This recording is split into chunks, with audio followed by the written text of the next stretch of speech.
boy. Last year, on her 100th birthday, Megan was reunited with the Spitfire planes she helped to build more than 80 years ago. And today we've caught up with her again, alongside other centenarians, to hear about their memories of life during World War II. Megan worked as a welder, and as well as making parts for the iconic Spitfires, she also helped to make metal chairs, parts of bridges, and even tent pegs. We were fortunate. We knew what we were doing was essential. And we used to have the half-hour music on the wireless through to the work.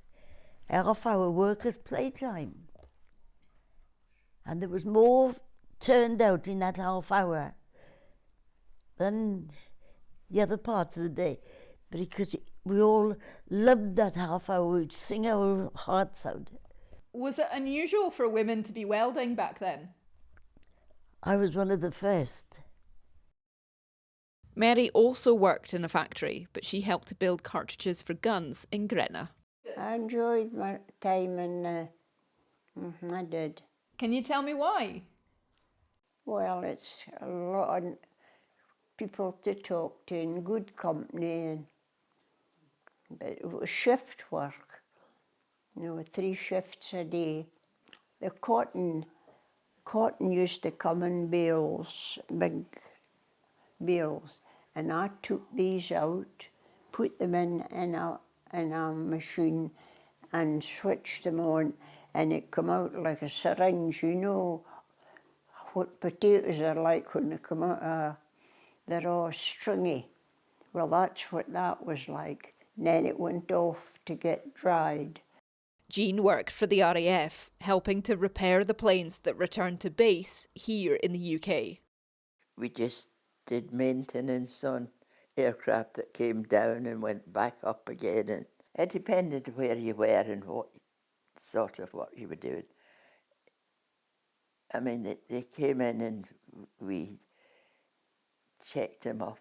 And then we often had to take the instruments that we were checking to the lab and calibrate them and stuff like that. Yeah. Did you enjoy it? Well, up to a point. What were the parts you didn't enjoy? The discipline, I suppose. I imagine the RAF was very exacting. Yes, you had to get it right. No messing. And were some of those planes coming back from the war effort? So were you seeing some of the damage that had been inflicted? Yes. Yeah, we had a lot of work to do on the damaged aircraft, and I think mostly the people who didn't come back or came back injured, that had a big impact on you. As we celebrate the anniversary of the end of the war, it's easy to forget those that lived through it and even made a difference supporting the men on the front lines. Isla Todd, ITV News, Moffat.